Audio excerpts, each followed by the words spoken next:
समय बदल रहा है और साथ में बहुत कुछ बदल रहा है। ये बदलाव हम अपने आसपास देख सकते हैं, महसूस कर सकते हैं। बच्चे माँ बाप के सबसे प्यारे होते हैं, पर आज के समय में हमें बच्चों में भी बहुत बदलाव देखने को मिल रहे हैं।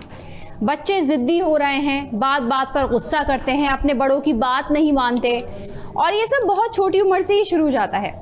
कई बार पेरेंट्स के लिए समझना आसान नहीं होता, पर इन्हीं सब चीज़ों को समझने के लिए आज हमारे साथ स्टूडियो में दो खास मेहमान जुड़ गए हैं। चलिए उनका स्वागत करेंगे, उनसे बात करेंगे। हमारे साथ जुड़ी हैं डॉक्टर निशा खन्ना, जो कि साइकोलॉजिस्ट हैं। स्वागत है आपका डॉक्टर निशा।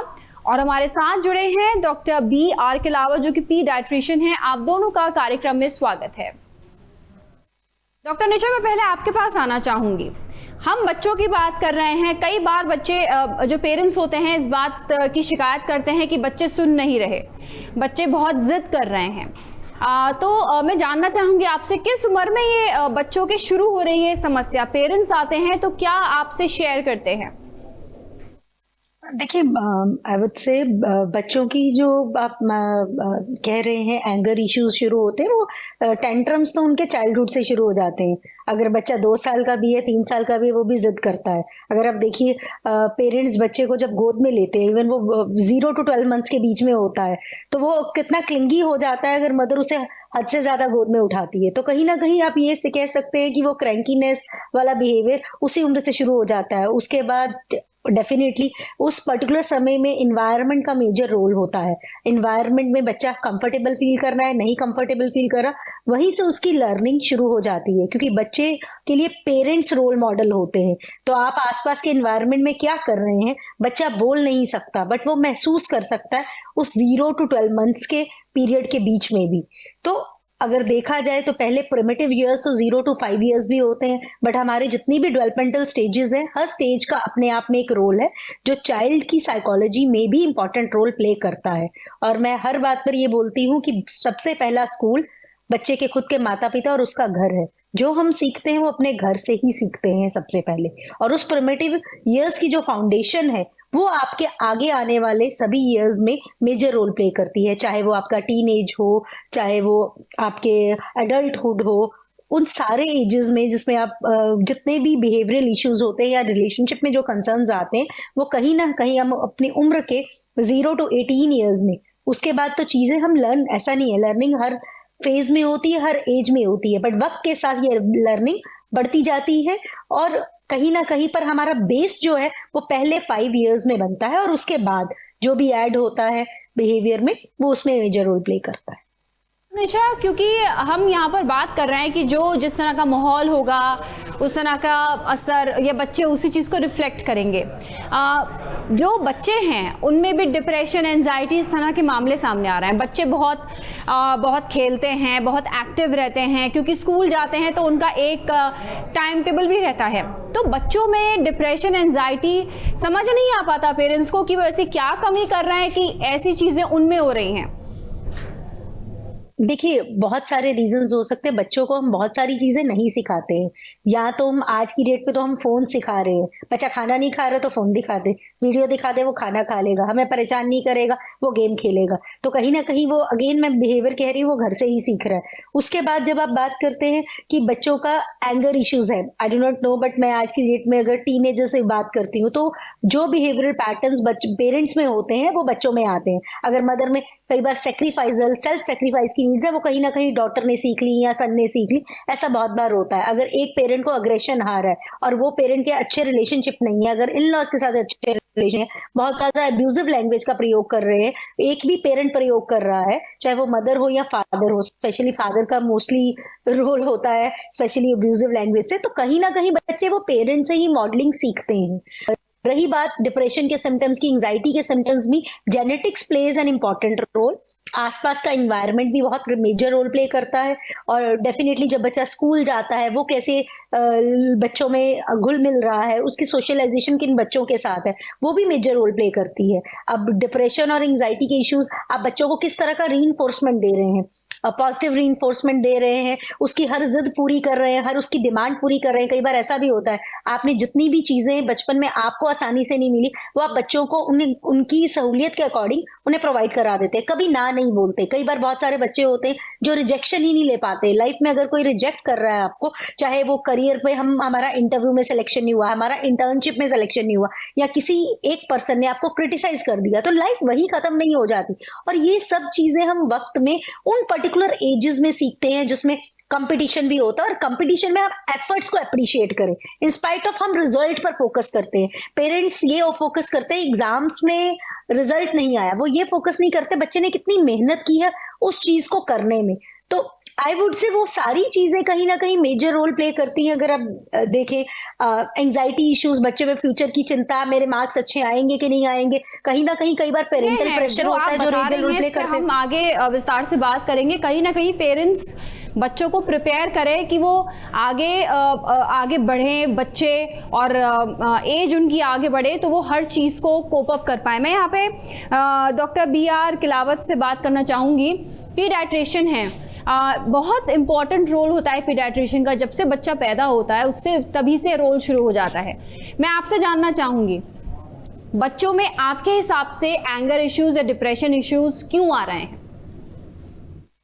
देखिए मैम, एक तो जो चीज है कुछ तो बीमारी की होती है, जैसे ADHD होता है जो बच्चों में होता है। इसके अलावा जो आजकल की grooming, social media, atmosphere of the child around, या घर में उनका वातावरण कैसा रहता है, तो ये काफी चीजें, हर चीज बच्चे पे इम्पैक्ट करती है।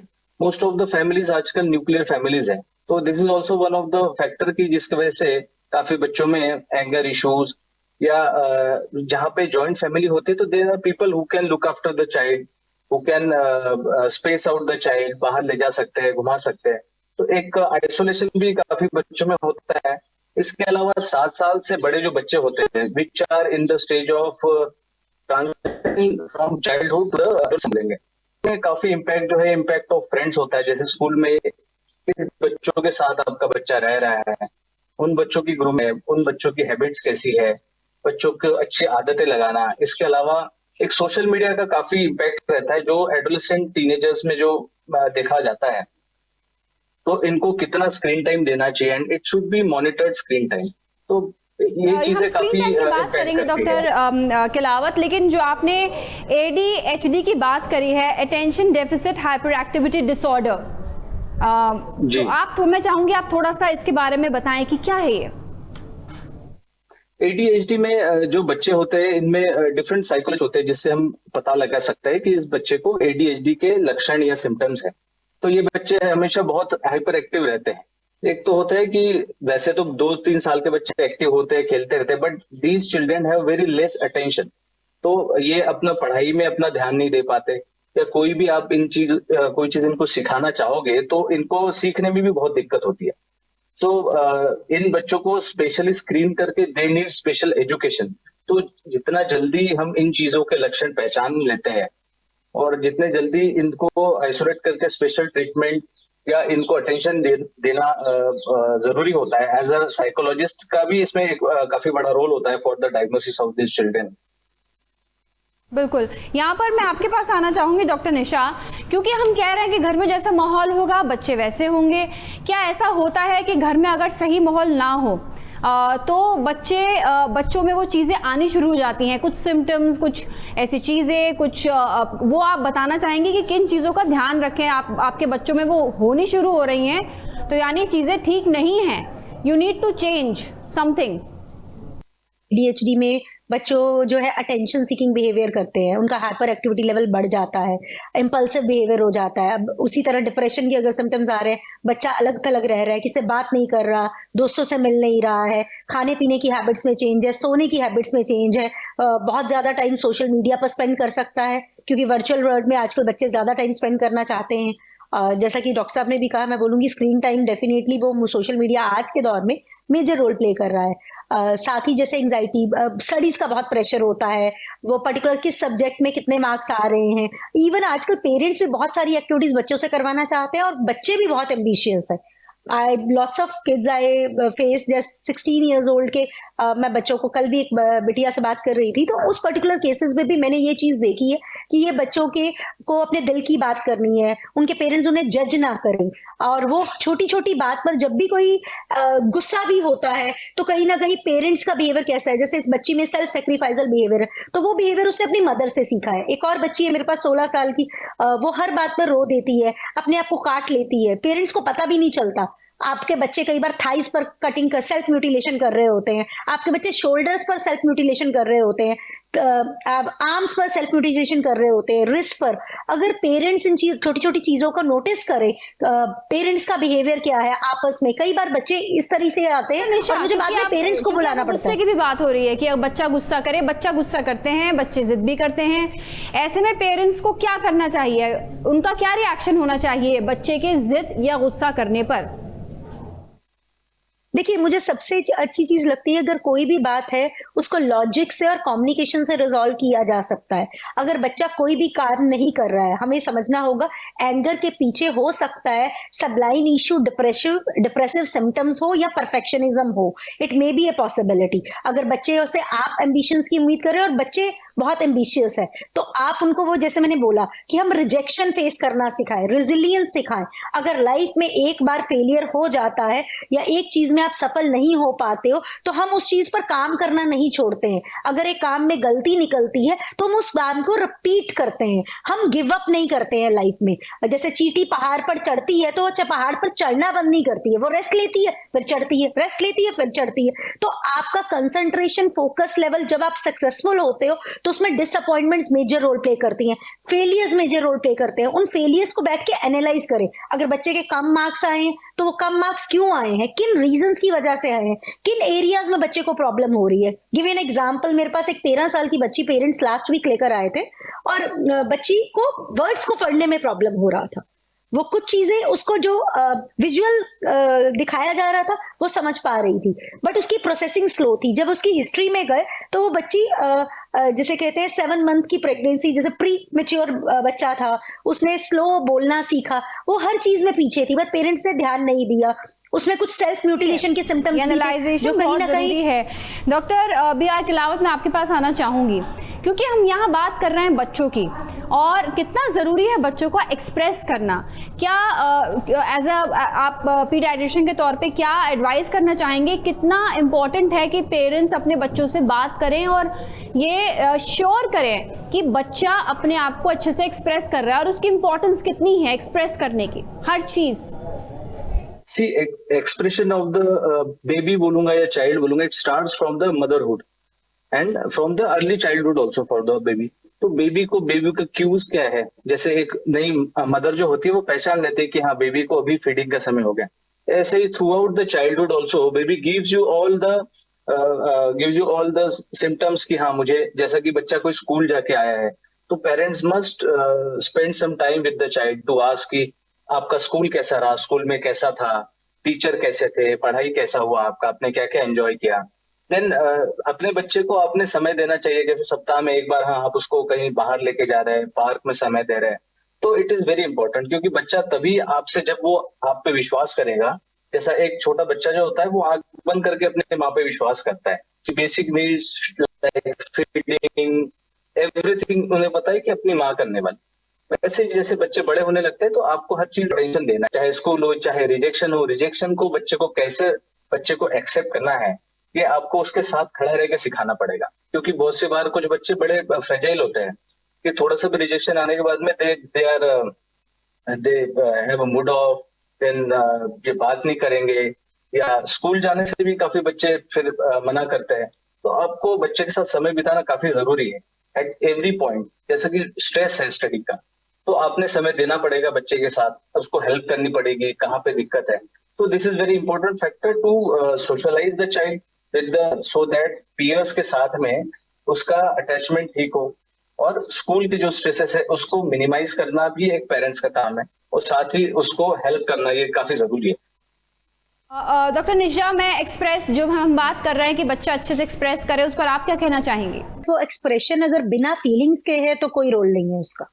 क्योंकि आप फील करके नहीं बोल रहे हैं। अगर बच्चा कह रहा है मुझे तकलीफ हो रही है या मुझे कुछ पसंद नहीं है, तो आई थिंक सो एक्सप्रेशन अच्छी बात है, पर उसे क्यों पसंद नहीं है, अगर हम वाई पर जाए, हाउ पर जाए, तो वो ज्यादा सिचुएशन को रिजॉल्व करेगा। क्योंकि हम मोस्टली वाई पर नहीं जाते हैं। अगर बच्चे को कोई चीज पसंद नहीं है, क्यों पसंद नहीं है, क्या उससे पूछा जा सकता है? उसका अगर उसको कुछ खाना नहीं है तो उसका टेस्ट पसंद नहीं है, अगर वो पहनना नहीं चाहता, उसे कलर पसंद नहीं है, क्यों पसंद नहीं है? अगर हम क्यों पर जोर दें तो आई थिंक सो 50 to 60% हमारी प्रॉब्लम्स का हल हो जाएगा। और दूसरा, अगर बच्चा कोई चीज नहीं करना चाहता है तो उसे थोड़ा वक्त दीजिए। गिविंग एन एग्जाम्पल, एक 10 साल का बच्चा मेरे पास आया था, तो वो कह रहा था छुट्टी के दिन मेरा नहाने का मन नहीं करता, तो मम्मी मुझे फोर्स करती है वॉशरूम में जाने के लिए। वो बच्चा क्या करता था, वॉशरूम में जाता था, टैप खोलता था, पानी गिरा देता था और नहा के नहीं आता था। He started getting into the lying। फिर धीरे धीरे उसकी मदर ने उसमें गार्डन में जाने का कम बोला, तो उसने झूठ बोलकर गार्डन में जाना शुरू कर दिया। धीरे धीरे उसमें क्लेप्टोमेनिया की हैबिट डेवलप हो गई, जिसे बोलते हैं चोरी करना। इवन वो सारी चीजें उसको घर पे मिलती थी, बट उससे भी चीप चीजें वो चोरी कर लेता था। इट वॉज नॉट कि एनी रिस्ट्रिक्शन थी, इवन उसके पास बहुत अच्छा अमाउंट में पॉकेट मनी भी था। बट ये बिहेवियर कहीं ना कहीं इसने सोशल स्किल्स के अकॉर्डिंग कहीं ना कहीं बच्चों में प्रूव करने के लिए, ओके मेरे पास 4 थिंग्स की बजाय मेरे पास 8 थिंग्स है ऐसी, टू शो इन द अपने क्या बोलते हैं ग्रुप ऑफ फ्रेंड्स में, पेयर ग्रुप में, मुझे ये बताना कि मेरे पास कितना कुछ है। तो आप देखिए कंपटीशन की भावना, मुझे अपने आप को अच्छा बताना है। Maybe I am having good collection of even toys, मेरे पास इस तरह के कार्ड्स हैं सुपरमैन के। बहुत सारी चीजें हैं जो बच्चों में मेजर रोल प्ले करती हैं। अभी एक बच्ची थी, पेरेंट्स को 1 साल बाद पता चला कि यहाँ पर बहुत ज़रूरी है कि पेरेंट्स और बच्चों के बीच रिश्ता बहुत मजबूत हो और उनको और एकदम खुली बातचीत वो कर पाएँ। मैं यहाँ पर डॉक्टर बी.आर. किलावत आपके पास आना चाहूँगी। ऑटिज्म की हम बहुत सोशल मीडिया पे देख लें या कई पेरेंट्स हैं जो सोशल मीडिया पर बहुत खुल के बोलते हैं कि उनके ऑटिस्टिक बच्चे हैं और उसके लिए उनको अलग चीज़ें, अलग एफर्ट्स करने पड़ते हैं। मैं चाहूँगी आप दोनों इस बारे में थोड़ा बताएं। डॉक्टर किलावत, पहले आप बताइए। जी, ऑटिज्म जो है, एक तो इसमें जेनेटिक भी काफी कॉजेस देखे गए हैं, एंड इसके अलावा ऑटिस्टिक बच्चों में आफ्टर डायग्नोसिस उसको प्रॉपर थेरेपी मिलना, जो कि हर जगह नहीं मिल पाती, बट ये काफी जरूरी होता है। लाइक बिहेवियरल थेरेपीज होती है। ऑटिज्म का ऐसा कोई सच कोई प्रॉपर मेडिकेशन नहीं है। सिम्टम्स के लिए वी गिव मेडिकेशन, जैसा हाइपर एक्टिवनेस है बच्चे का या स्लीपलेसनेस है बच्चे को, for that we give medication, but behavioural therapy is a prime important. तो एक ऑटिस्टिक बच्चा बहुत बड़ा हाइपर एक्टिव होता है, is very shy, he will not socialise.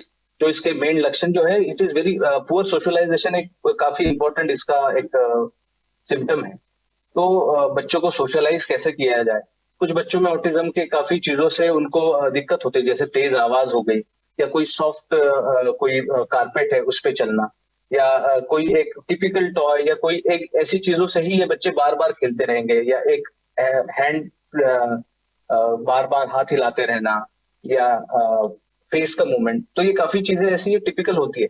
तो the parents should be of utmost supportive, and obviously as a pediatrician also and a psychologist have a major role in treating the autism, क्योंकि main behavioural therapy है जो important है। सो autistic बच्चों में एक तो आपको कारण जो है वो आपने देखना है, जैसे कुछ बच्चे जो प्रीटर्म होते हैं, जिनका जन्म पहले हो गया, एनआईसीयू में इनका स्टे रहा, बाद में कुछ जेनेटिक फैक्टर्स भी है जो इसमें रोल प्ले करते हैं। So behavioural therapy and prime importance to the treatment which is required, and they require mostly a lifelong treatment. So parents have to be very very strong in these cases.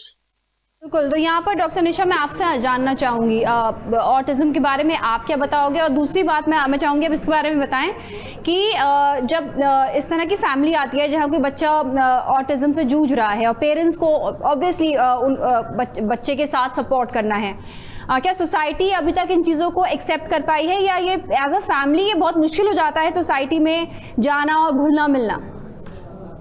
देखिए, एक चीज बहुत clear है, जितने भी mental health से related disorders हैं या साइकेट्रिक इलनेसेस हैं या ये एक न्यूरो डेवलपमेंटल डिसऑर्डर्स हैं, ऐसे केसेस में फैमिली का एक्सेप्टेंस बहुत जरूरी है। और मुझे लग रहा है अवेयरनेस की कमी है। हमारे हिंदुस्तान में सबसे ज्यादा जो प्रॉब्लम आ रही है वो अवेयरनेस लेवल पर आ रही है। पेरेंट्स को पता ही नहीं होता उनके बच्चे को प्रॉब्लम है। जैसे मैं ये अभी एक बच्चे की बात कर रही थी, उसको डिसलेक्सिया का प्रॉब्लम था, बट वो पेरेंट्स पढ़े लिखे थे, फादर IAS ऑफिसर थे, मदर भी डॉक्टर थी, डेंटिस्ट थी, तो बच्चों के पेरेंट्स को खुद अवेयरनेस नहीं होता कि बच्चे को कितना हेल्प की जरूरत है। अगर एक बच्चा सेल्फ मटरिंग कर रहा है, हो सकता है उसमें स्किज़ोफ्रेनिया के सिम्टम्स ना डेवलप हो रहे हो, और पेरेंट्स को वो चीजें नोटिस करना बहुत जरूरी है। और अगर इन चीजों के लिए चाइल्ड साइकोलॉजिस्ट के पास जाए जो पर्टिकुलर उस एरिया में डील देते हैं, जैसे ऑटिज्म से रिलेटेड पर्टिकुलर साइकोलॉजिस्ट हैं, चाइल्ड स्पेशलिस्ट हैं जो इस ऑटिज्म जैसी डील को डील करते हैं। इवन स्पीच थेरेपी का अपना रोल होता है, ऑक्यूपेशनल ट्रेनिंग अलग से एक होती है, जैसे न्यूट्रिशन की जरूरत होती है, मेडिसिन का अपना रोल है, बिहेवियरल थेरेपी का अपना रोल है, जैसे अपनी कॉग्निशंस पर काम करना। सोचिए, और पेरेंट्स को डेफिनेटली एक सपोर्ट सिस्टम की जरूरत है। अगर उनके बच्चे में प्रॉब्लम है तो डेफिनेटली उनको भी सपोर्ट सिस्टम की जरूरत है, क्योंकि कहते हैं घर में अगर एक इंसान बीमार है तो पूरी फैमिली अपने आप में एक डिप्रेसिव सिम्टम्स में चली जाती है, चाहे कैंसर जैसी बीमारी क्यों ना हो एक पर्सन को। तो कहीं ना कहीं अगर बच्चा है जिसके आगे फ्यूचर भी है और बच्चे में इस तरह की प्रॉब्लम्स है, तो ऐसे केसेस में चाहे वो ऑटिज्म हो, चाहे वो डिसलेक्सिया हो, या कोई भी प्रॉब्लम है, तो पेरेंट्स को भी सपोर्ट सिस्टम की जरूरत है, क्योंकि पेरेंट्स खुद खुश रहेंगे तो बच्चे का ध्यान रख पाएंगे। और अगर सोसाइटी में और ओपननेस आ जाए, मुझे लगता है मेंटल हेल्थ कंसर्न्स को लेकर, तो हमारा समाज और अच्छे से प्रोग्रेस कर सकता है। जो सिम्टम्स अगर जेनेटिक लेवल पर और यहाँ चाइल्डहुड में ट्रीट होने की जरूरत है, जैसे कंडक्ट डिसऑर्डर हो गया, बिहेवियरल इश्यूज होते हैं बच्चों के बहुत ज्यादा, वो सारी चीजें मुझे लग रहा है अगर इन्हीं पर्टिकुलर प्रिमिटिव एजेस पर 7 से 10 साल 15 साल के बीच में 18 साल से पहले डील की जाए तो बहुत आसानी से उनके सोल्यूशंस हो सकते हैं, क्योंकि कच्ची उम्र को बदलना आसान है। एक बार प्रॉब्लम बिहेवियरल इश्यूज को लेकर अगर बहुत बढ़ जाए तो वो बाद में एंटी सोशल पर्सनालिटीज का रूप धारण कर लेती है, जिसे हम बोलते हैं, तो वो सारी चीजें मेजर रोल प्ले करती हैं। तो वक्त पर बच्चों को समझना, उनकी दिक्कतों को समझना बहुत ज़रूरी है। जो बिहेवियरल इश्यूज़ हैं उनके बारे में हम बात कर रहे हैं। डॉक्टर किलावत, क्या इसके बारे में आप बताना चाहेंगे किस तरह के बिहेवियरल इश्यूज़ होते हैं, पेरेंट्स किस तरीके से एक्सप्रेस करते हैं जब आते हैं आपके पास? तो टेम्पर टेंट्रम है, बहुत ही कॉमन बिहेवियरल इशू है बच्चों का। एक उम्र के साथ बहुत सारे बच्चों में देखा जाता है। तो इसमें parents should have patience also. जैसे कि कोई चीज बच्चा किसी चीज के लिए जिद करता है, तो हर चीज अगर आप उसकी पूरी करते रहेंगे तो वो और ज्यादा उसका एंगर इश्यूज बढ़ जाता है। तो इसमें डिफरेंट ट्रीटमेंट्स है, मतलब not a proper treatment, but जिसको कहेंगे मेडिसिन की जरूरत नहीं, जैसा स्पेसिंग आउट, या बच्चे को जैसे चीज के लिए तो आपने उनको उस जगह से आपने हट जाना है, दूर से देखते रहना है कि ताकि उसको खुद को चोट ना लगे, but don't give everything what he wants. तो ये भी बच्चे को बताना है कि क्या उनके लिए अच्छा है, क्या बुरा है।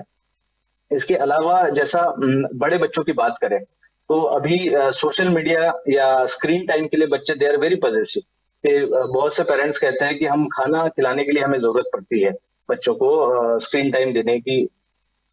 उनको पेरेंट्स को खाना भी खिलाना है, स्क्रीन टाइम, तो कैसे अवॉइड करें? क्या कराएं उनको इस एक्टिविटी कि वो टीवी ना देखें, मोबाइल ना देखें और खाना भी खा लें? आप क्या एडवाइस करते हैं बच्चों पेरेंट्स को? देखिए, एक IAP and American academy of paediatric ये रिकमेंड करती है कि जो 2 साल से नीचे बच्चे हैं उनको तो बिल्कुल भी स्क्रीन टाइम नहीं देना चाहिए, और 2 साल से ऊपर के जो बच्चे हैं उनको maximum 1 hour you can give. लेकिन जो स्क्रीन टाइम होता है वो that should be attached with you, because screen time is total से आपको बोले जा रहे, you are not communicating with it.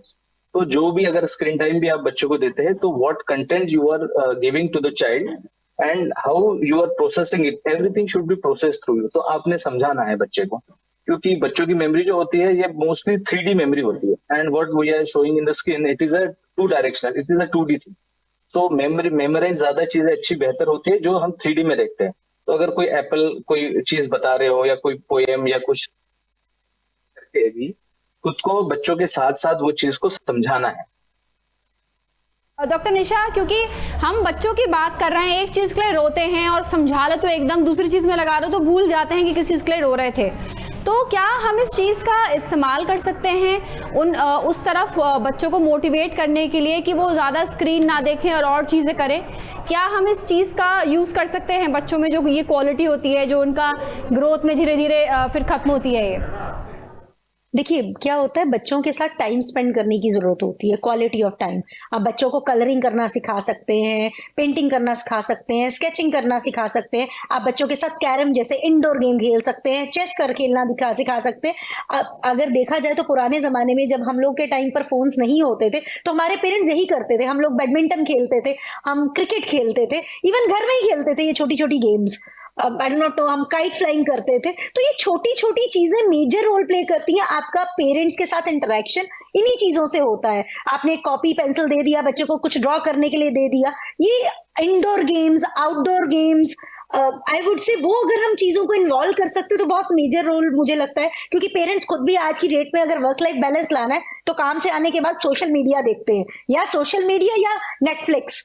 I am really sorry but parents खुद ये करते हैं तो बच्चों को कहाँ से रोकेंगे।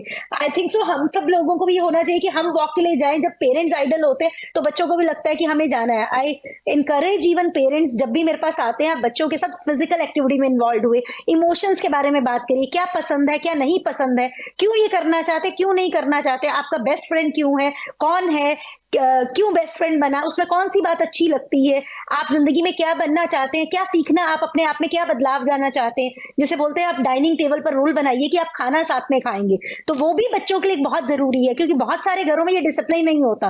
पेरेंट्स खुद थके आते हैं, मुझे बेडरूम में खाना खाना है, तो बच्चे भी वही कल्चर को फॉलो करते हैं। तो मुझे लग रहा है वो डिसिप्लिन कहीं ना कहीं हमारे एनवायरमेंट का रोल है, पेरेंट्स का रोल है, स्कूल का रोल है, जेनेटिक फैक्टर्स का रोल है। तो हर एक चीज का अपना रोल है। तो अगर हम उन सारी चीज को कंबाइन करेंगे और अपने बदलाव लाएंगे, चाहे वो टीचर्स हो, बच्चों को मोटिवेट भी करे, अगर आप नेगेटिव बोल रहे हैं तो पॉजिटिव भी बोले, बट आई थिंक सो ये सब चीजें अगर कर सकते हैं तो। समाप्त करने का समय आ गया है, तो ऐसे में बिल्कुल लास्ट में पूछना चाहूंगी मैं आपसे, डॉक्टर खिलावत, क्या कहना चाहेंगे, क्या एडवाइस करना चाहेंगे पेरेंट्स को? देखिए, पेरेंट्स को मैं ये कहना चाहूंगा कि एक तो सबसे, जो डॉक्टर निशा ने भी जो बात कही कि ज्यादा से ज्यादा समय अपने बच्चों के साथ बिताएं। उनके हर छोटी बड़ी चीज में आपका इन्वॉल्वमेंट उनका कॉन्फिडेंस बढ़ाता है, और वही कॉन्फिडेंस आगे चल के उनको स्टेज पे, स्टडीज में, हर चीज में आपको दिखाई देगा। दूसरे, किन बच्चों खेलते, impact of friend, that is also prime important.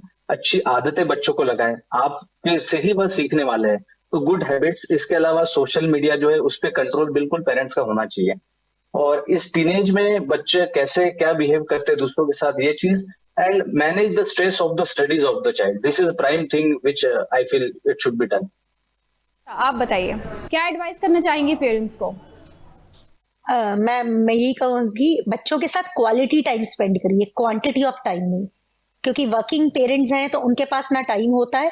और एक हेल्दी पेरेंट चाइल्ड रिलेशनशिप में अगर आप 1 आवर भी दे रहे हैं खुद, बिना मोबाइल और टीवी के, बिना किसी इंटरेक्शन के बच्चे को, वो बहुत अच्छा होगा। और बच्चे से उसके बारे में बात कर रहे हैं। और मैं हमेशा पेरेंट्स को बोलती हूँ, छोटा सा एग्जाम्पल देती हूँ। एक पेरेंट है, उनके पास टाइम नहीं है, वो वर्किंग शेड्यूल में बिजी है, वो रात को फादर जो है अपनी बेटी को रोज एक कहानी सुनाते हैं, और वो मदर और फादर और डॉटर का इंटरेक्शन होता है। उसी तरह एक फादर जो है वो हर रोज रात को हाफ एन आवर अपने बच्चों के साथ बैडमिंटन खेलते हैं। तो ये छोटी छोटी एक्टिविटीज आपकी bonding, and children look forward for that particular time कि मुझे अपने पेरेंट के साथ वो एक्टिविटी करनी है। क्योंकि टाइम का कम होता है तो मुझे लग रहा है वो वर्क लाइफ बैलेंस के अकॉर्डिंग भी बच्चों को मी टाइम भी दे, और उन्हें ये नहीं कि बार बार डिस्टर्ब करे। अगर कोई कुछ कर रहे हैं तो उन्हें लीव भी कर दीजिए कि अगर वो कुछ खराब कर रहे हैं। कई बार आप ज्यादा बार बार पर कंट्रोल करते हैं तो वो भी बच्चे के सेल्फ एस्टीम के लिए अच्छा नहीं है, तो बच्चे में कॉन्फिडेंस नहीं आ पाता है। डॉक्टर निशा खन्ना आप हमारे साथ मौजूद रही, डॉक्टर BR खिलावत, आप दोनों का बहुत बहुत शुक्रिया हमारे साथ जुड़ने के लिए। तो इस कार्यक्रम में जो डॉक्टर्स कह रहे हैं, साफ की वर्क लाइफ बैलेंस करिए, क्वालिटी टाइम स्पेंड कीजिए बच्चों के साथ, और बच्चों को परफेक्ट बनाने की कोशिश मत करिए, क्योंकि पेरेंट्स ही परफेक्ट नहीं हैं। लेकिन हाँ, जो चीज़ें ज़रूरी हैं फोकस रखिए, उन पे काम करिए। बहुत बहुत शुक्रिया इस कार्यक्रम में हमारे साथ जुड़ने के लिए। अगले हफ्ते फिर से हाजिर होंगे, बने रहिए हमारे साथ। श्रेष्ठ उत्तराखंड पर खबरों से जुड़े रहने के लिए चैनल को सब्सक्राइब और लाइक करें, बेल आइकन दबाएं और देखते रहें श्रेष्ठ उत्तराखंड।